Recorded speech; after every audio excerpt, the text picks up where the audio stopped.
Mahindra Scorpio N, almost perfect SUV for every Indian. Recently Scorpio N को महिंद्रा ने कुछ अच्छे अपडेट्स दिए। टॉप वेरिएंट में अब आपको एडास जैसे फीचर्स मिल जाते हैं। फिलहाल जो आप अपने सामने देख रहे हैं ये अपडेटेड वेरिएंट है Z8T। अभी तक यही टॉप वेरिएंट था, सिर्फ एडास आने की वजह से अब इसको सेकेंड टॉप कैटेगरी में डाल दिया Z8T के नाम से। 20,69,000 रुपीज़ इस कार का एक शोरूम प्राइस है। अगर आप डीजल विद मैनुअल ट्रांसमिशन के साथ लेते हैं, पेट्रोल में 40,000 रुपीज़ इससे सस्ता पड़ेगा आपको।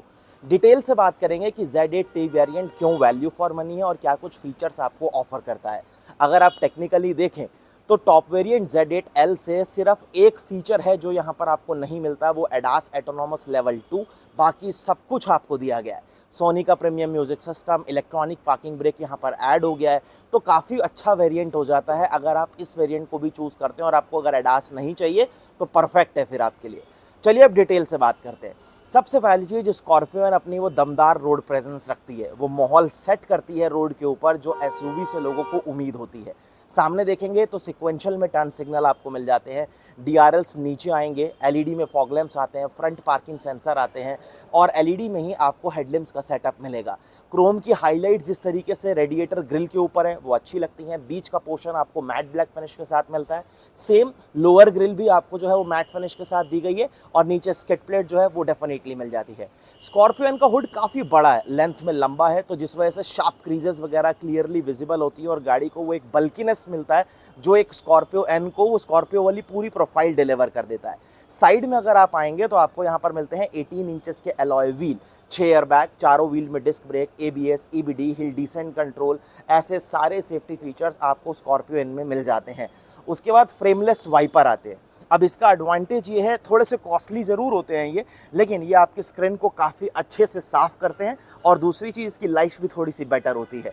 फिर यहाँ पर बॉडी कलर ORVM है, टर्न सिग्नल इसी के ऊपर आएगा, आप इन्हें इलेक्ट्रिकली एडजस्ट एंड फोल्ड कर सकते हैं। रूफ रेल्स आ जाते हैं। ये जो आप वाइजर्स देख रहे हैं ये एक एसेसरीज़ का पार्ट है। बाकी डोर बेस पर इस तरीके से डोर हैंडल्स पर क्रोम के जो बेस है वो आपको ज़रूर मिलता है। बैट लाइन जो है वो भी आपको यहाँ प्रॉपर क्रोम की हाईलाइट के साथ मिलती है। स्कॉर्पियो एन की अगर आप पूरी प्रोफाइल का एक अच्छा आइडिया लेना चाहते हैं ना इसकी प्रेजेंस का, तो वो आपको साइड से गाड़ी फील कराती है। यहाँ से आप अगर आप चेक करो तो बहुत ही ज़बरदस्त रोड प्रेजेंस से आपको गाड़ी देती है। फिलहाल क्लाइडिंग्स वगैरह वो बहुत सुंदर लगती हैं। ये डीजल के साथ है और पावर्ड विद एड्रोनॉक्स, वो 8 इंचेस वाला ही सिस्टम आपको मिलता है, तो यहाँ मेंशन किया गया है डीजल है तो DEF टैंक जो है वो भी आपको यहाँ पर मिल जाएगा और टैंक की कैपेसिटी लगभग 57 to 60 लीटर के बीच की रहती है। एलईडी में आपको पीछे टेल लैंप्स मिलते हैं, अगेन सिक्वेंशियल में टर्न सिग्नल मिल जाएगा। कीलेस एंट्री के लिए रिक्वेस्ट सेंसर जो है वो आपको पीछे डोर पर दिया गया है। Wiper, washer, defogger, high mounted stop lamp, spoiler अच्छा लगता है, शार्क फिन एंटीना वो भी आपको मिलेगा। ये जो आप हाईलाइट देख रहे हैं क्रोम की, ये एक एसेसरीज का पार्ट है। स्कॉर्पियो एन का यहाँ पर एम्बलम जरूर मिलेगा आपको। कैमरा यहाँ दिया गया है, क्वालिटी में अभी आपको इसकी चेकआउट कराता हूँ। पीछे रिवर्स लैंप, रिफ्लेक्टर, वो क्रोम का विंग आपको मिल जाता है। पार्किंग सेंसर है, स्किट है, स्पेयर व्हील आता है तो वो आपको यहाँ इस तरीके से नीचे जो है वो विजिबल हो जाएगा। एक बार मैं पहले आपको यहाँ से स्पेस चेक करा देता हूँ। ये मैटिंग वगैरह तो डेफिनेटली एसेसरीज का पार्ट है, बाकी अगर आपको स्पेयर व्हील डाउन करना है तो आप यहाँ से कर पाएंगे। बेसिक टूल किट वगैरह यहीं पर रखी हुई है। थर्ड रो में भी आपके पास यहाँ पर एडजस्टेबल हेडरेस्ट जो है वो यहाँ पर मिलते हैं और वो 3 पॉइंटेड सीट बेल्ट्स के साथ आपको मिलेंगे। अभी इसकी बात करेंगे जब हम कैबिन में चलेंगे। ये पूरी ट्रिम आपको हार्ड प्लास्टिक से कवर्ड मिलती है। यहाँ पर ब्लैक फिनिश ही आपको डोर लीवर्स के ऊपर इस तरीके से विजिबल हो जाएगी। एक बार सेकंड रो चेक कराता हूँ, पहले आप ये चाबी चेक कर लो। फ्लिप की वो डेफिनेटली रहेगी, पीछे महिंद्रा का एम्बलम रहेगा। लॉक अनलॉक होल्ड करने पर खाली बूट जो है वो आप अनलॉक कर पाएंगे। अगर मैं अपनी कार को लॉक करता हूँ, ORVMs आपके यहाँ पर फोल्ड हो जाएंगे। अनफोल्ड तभी होंगे जब आप इग्निशन लगाएंगे। और मैं अनलॉक की को अगर प्रेस करके रखूंगा तो फ्रंट की दोनों विंडो, ड्राइवर और को ड्राइवर साइड की, ये रोल डाउन होंगी और जो सनरूफ आपको यहाँ पर मिलेगा वो भी इस तरीके से खुलना शुरू हो जाएगा। सेम चीज़ अगर मैं रिपीट करूँ और मैं लॉक की को अगर प्रेस करूँ तो गाड़ी लगभग 4 बार हॉर्न करेगी सेफ्टी के पर्पस के।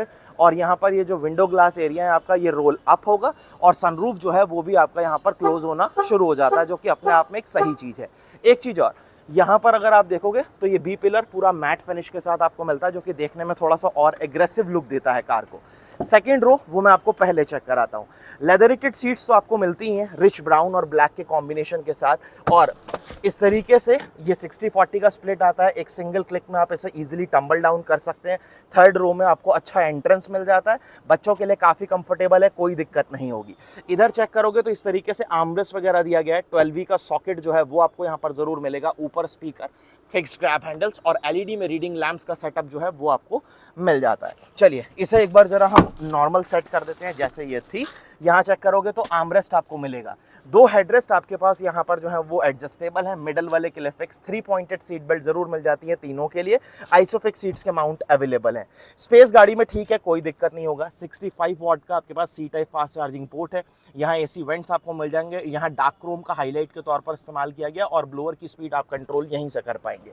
फिर अगर आप डोर्स की बात करेंगे तो सबसे पहली चीज ये पोर्शन लेदरेटेड है। बाकी जो आप ब्राउन टोन देख रहे हैं वो पेंटेड पार्ट है। ग्लॉसी फिनिश, पावर विंडो के बटन के ऊपर प्रॉपर मार्किंग है। डार्क क्रोम अगेन आपको लीवर्स में मिलती है। अच्छे ग्रैब हैंडल्स यहाँ पर जरूर आपको मिल जाते हैं। स्कफ वगैरह सब प्लास्टिक की हैं, यहाँ कहीं भी मेटल का इस्तेमाल नहीं किया गया। ये फुटरेस्ट वगैरह आपको वो जरूर मिलते हैं। अब ड्राइवर साइड पर एक बार स्विच होते हैं। यहाँ पर आपको क्या कुछ मिलता है वो सारी चीज़ें मैं आपको एक बार यहाँ से दिखाऊंगा। ड्राइवर साइड में भी आपको कीलेस एंट्री के लिए रिक्वेस्ट सेंसर वो ज़रूर मिलेगा। यहाँ चेक करो, चारों पावर विंडो के कंट्रोल। ड्राइवर साइड वाली डेफिनेटली ऑटो रहेगी, सेफ्टी लॉक आ जाएगा। ORVM को आप इलेक्ट्रिकली एडजस्ट एंड फोल्ड जो है वो कर पाएंगे। सोनी का आपको सिस्टम मिलता है 8 इंचेस की स्क्रीन के साथ। तो 4 स्पीकर, 4 ट्विटर, ऊपर 2 वूफर, एक सब वूफर, यानी 10+1 का सेटअप जो है वो आपको मिलेगा। लंबार सपोर्ट आ जाएगा। इलेक्ट्रिक एडजस्टमेंट जो है वो आपको यहाँ पर मिलेगा। आगे की दोनों सीट्स जो है वो आपको वेंटिलेटेड मिल जाती हैं। फ्रंट के पार्किंग सेंसर्स अगर आपको ऑफ करने हैं या ऑन करने हैं वो आप यहाँ से ऑपरेट कर पाएंगे। 3 लेवल की हेडलाइट लेवलिंग वो आपको मिलेगी। तीनों पैडल के पास स्पेस अच्छा है। फुटरेस्ट है, यहाँ भी मैटिंग वगैरह डली हुई हो, और ये एसेसरीज का पार्ट है। ये पोर्शन जो आप देख रहे हैं ये सब सॉफ्ट टच के साथ है। डार्क क्रोम और engine start and stop button जो है वो आपको मिलेगा। इस तरीके से ग्रैब जरूर है ताकि आप इसे होल्ड कर कर अंदर आसानी से एक्सेस कर पाएं। यहाँ चेक कर रहे हो ये स्कॉर्पियन जो मेंशन किया गया, ये स्कप लगाया है, ये भी एक एसेसरीज का पार्ट है। चलिए एक बार जरा कैबिन में स्विच होते हैं और यहाँ से एक बार इग्निशन जो है वो मैं ऑन करता हूँ। कैसी एनिमेशंस वगैरह विजिबल होती है वो आपको यहाँ से पता चल जाएगा। डोर क्लोज कर देते हैं। अब आप चेक करो, हैजार्ड भी ऑफ करते हैं। सबसे पहली चीज, क्लस्टर जो है वो बहुत इजी टू अंडरस्टैंड है। बेसिक सारे फीचर्स भी आपको ऑफर करता है। अभी चेक टायर डायरेक्शन शो कर रहा है, TPMS वगैरह आता है, तो वो सारी चीजें यहाँ पर आपको शो करेगा। इधर टैकोमीटर है, गाड़ी किस मोड में है वो आप यहाँ पर चेक कर पाएंगे। इधर आपको स्पीडोमीटर मिलता है। कुछ भी अगर आपको एडजस्ट करना है तो यहाँ आपको कंट्रोल्स दिए गए हैं। आपकी drive info, fuel info, vehicle info, digital speed, navigation, settings, basic सब चीजें आप यहाँ पर आसानी से ऑपरेट कर पाएंगे, कोई दिक्कत नहीं। क्रूज कंट्रोल यहाँ पर आपको मिलेगा। अब ये एडेप्टिव नहीं है। एडेप्टिव क्रूज कंट्रोल आपको मिलेगा जो एडास वाला वेरिएंट है वो इससे 60,000 रुपए महंगा आएगा। इधर आपको इस तरीके से महिंद्रा का लोगो, और ये स्टीयरिंग व्हील पूरी तरीके से लेदर रैप है। अच्छा पकड़ने में फील आपको जरूर देता है। ये टेलीफोनिक और मल्टीमीडिया कंट्रोल्स मिलते हैं। स्टीयरिंग में अगर आप एडजस्टमेंट चेक करेंगे तो केवल टिल्ट, टेलीस्कोपिक नहीं आता। इधर रेन सेंसिंग वाइपर्स आते हैं, तो ऑटोमेटिक वाइपर्स हैं, ऑटोमेटिक हेडलैम्प्स वो आपको जरूर मिलेंगे। 8 इंचेस का साइज है इस टच स्क्रीन इंफोटेनमेंट सिस्टम का। ठीक ठाक अच्छे रिस्पॉन्स करता है। टच रिस्पॉन्सेज वगैरह पहले से थोड़े से बेटर हो गए हैं। बाकी बेसिक सारी चीजें आपको यहाँ पर मिलेंगी, तो उनसे रिलेटेड भी कोई दिक्कत नहीं। इंटरनेट कनेक्टिविटी से रिलेटेड भी आपको फीचर्स यहाँ पर मिल जाएंगे। और ये वेंटिलेटेड सीट्स आती है तो वो भी आप यहीं से ऑपरेट कर पाएंगे। डुअल जोन क्लाइमेट कंट्रोल आता है तो वो भी आप एडजस्ट कर पाओगे। इधर आपके पास फिजिकल बटन्स है, स्क्रीन से रिलेटेड भी फिजिकल बटन्स मिल जाएंगे। ये प्रॉपर आपको क्लाइमेट कंट्रोल का सेटअप मिलेगा, मैक्स एसी के साथ। ऑटोमेटिक भी है और डुअल जोन भी है। कैमरा क्वालिटी, फ्रंट में कैमरा आता है और रेयर में कैमरा आता है। मैं आपको क्वालिटी चेक करा देता हूं कि आपको किस तरीके की क्वालिटी मिलती है। ये इसका फ्रंट कैमरा है। एक बार यहां से इसको ऑफ करते हैं और रिवर्स अगर आप डालते हैं तो ये इसका रेयर कैमरा है। तो कैमरा क्वालिटी बेटर हो सकती थी, लेकिन आपका काम चला देगी। अगर कोई भी चीज होगी तो आपको क्लियरली पता चल जाता है कि हाँ वहां पर कुछ है। इधर idle stop and go, hazard के लिए, ट्रैक्शन के लिए, हिल डिसेंट के लिए, ड्राइव मोड्स वही जिप जैप जूम, ये 3 मोड्स आपको यहाँ पर मिलते हैं जो आपको स्क्रीन के ऊपर इस तरीके से विजिबल हो जाएंगे। वायरलेस चार्जर, आगे कोई सी टाइप पोर्ट नहीं दिया गया। USB टाइप पोर्ट जो है A टाइप वही आपको यहाँ पर मिलेंगे। ये छोटा सा स्पेस है 2 कप होल्डर्स है, electronic parking brake with auto hold वो यहाँ पर एड ऑन जरूर कर दिया है। पहले आपको यहाँ पर मैनुअल मिलता था। फिर ये आर्मरेस्ट आपको यहाँ पर मिलेगा, इस तरीके से लेदर रेटेड है और स्टोरेज भी आपको डिसेंट सी ऑफर करता है। ग्लोव बॉक्स में भी अच्छा स्टोरेज है और ये कूल्ड ग्लोव बॉक्स आपके पास रहेगा। गाड़ी की मैनुअल फर्स्ट एड वगैरह रखने के बाद बढ़िया स्पेस है। ऑटो डिमिंग IRVM वो आपको यहाँ पर जरूर मिल जाता है। इधर रबराइज अच्छे मटेरियल का यूज जरूर किया गया है सनग्लास होल्डर में। लाइट्स वगैरह आपको प्रॉपर LED के साथ मिलती हैं। सनरूफ कितना खुलता है वो मैं आपको चेक करा देता हूँ। ये सिंगल पेन सनरूफ ही है, कोई पैनोरामिक सनरूफ अभी स्कॉर्पियो एन में फिलहाल इंट्रोड्यूस नहीं किया। एक सिंगल क्लिक में आप इसे क्लोज भी कर सकते हैं, लेकिन चलती गाड़ी में कभी बाहर मत निकलना। फिलहाल वाइजर की क्वालिटी वो बहुत ज्यादा अच्छी है, सॉलिड है, एकदम स्टडी है। ऊपर LED में आपको लैंप मिल जाएगा, वैनिटी मिरर यहाँ पर प्रॉपर दिया गया है। ये एक्सटेंड नहीं होते, ये कुछ पोर्शन है जो यहाँ पर एक कवर अप कर ले रहे हैं, जो कि काफी सही एरिया है, काफी कवर अप कर लेते हैं। और ड्राइवर साइड में टिकट होल्डर जो है वो आपको यहाँ पर मिल जाएगा। ये सब बात हो गई। और सोनी की ब्रांडिंग जो है ना वो कहीं स्पीकर ट्विटर पर और नहीं दी गई, सिर्फ यहाँ पर आपको सबवूफर पर इस तरीके से फ्रंट में जो है वो देखने के लिए मिल जाएगी। चलिए अब एक बार जरा हम कैबिन से बाहर निकलते हैं और गाड़ी का जो हुड है ना वो हम यहाँ से अनलॉक कर देते हैं। इग्निशन यहाँ से एक बार बंद करते हैं। अब बात करते हैं हम इसके इंजन के बारे में।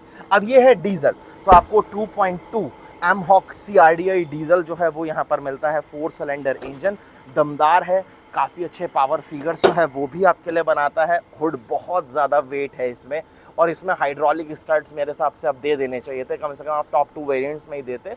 बहुत वजन है यार इसमें, बहुत अच्छा खासा। फिलहाल यहाँ इंसुलेशन जो है वो आपको प्रॉपर मिलता है। 172 bhp 370 newton meter of torque बनाता है। माइलेज लगभग 15.42 के आसपास क्लेम्ड है, लेकिन ये आपको सिटी में 8-7-8 के आसपास, और हाईवे पर अगर आप देखेंगे या कंबाइंड अगर आप देखेंगे तो लगभग 12 के आसपास की फ्यूल इकोनॉमी जो है 10-11-12 की वो आपको डिलीवर करेगा। इंजन भी काफ़ी हद तक अच्छी तरीके से कवर अप किया गया, जो कि बहुत अच्छी चीज़ है। कहीं भी देखोगे तो आप कोई भी ऐसी चीज़ आपको अनइवन तरीके से मतलब वो यहाँ पर एक्सपोज नहीं दिखती। फिलहाल इंसुलेशन जो है वो आपको सामने भी प्रॉपर मिलेगा, और अंडर बॉडी में भी अच्छे से कवरिंग जो है वो यहाँ पर प्रोटेक्शन के लिए आपको मिल जाती है। चलिए इसे करते हैं क्लोज, और बढ़िया तरीके से वो बजता भी है, वो फील देता है, काफ़ी अच्छा खासा वेट भी है। 5 स्टार रेटेड, अच्छे फीचर्स यहाँ पर इंट्रोड्यूस कर दिए गए हैं। अगर आपको एडास के साथ जाना है तो आपको 60,000 रुपये और ऊपर देने पड़ेंगे, आप ZL के साथ जा सकते हैं। इस वेरिएंट में तो आपको 7 सीटर ही ऑप्शन मिलेगा, टॉप वेरिएंट में आपको 6 सीटर का ऑप्शन ज़रूर मिल जाता है। आपकी चॉइस है कि आप रियर व्हील ड्राइव लेते हैं या फिर 4x4 लेते हैं, मैनुअल लेते हैं, ऑटोमेटिक लेते हैं, ऑप्शन सारे हैं। ये डीजल विद मैनुअल का प्राइस मैंने आपको बताया था 20,69,000 रुपीज़, ऑन रोड लगभग 24 लाख रुपए के आसपास जाएगा। कैसी लगी गाड़ी आप मुझे कमेंट सेक्शन में ज़रूर बताना। वीडियो कैसा लगा वो ज़रूर बताना, और वीडियो अगर आपको अच्छा और इन्फॉर्मेटिव लगा है तो लाइक, शेयर एंड सब्सक्राइब ज़रूर करना। धन्यवाद।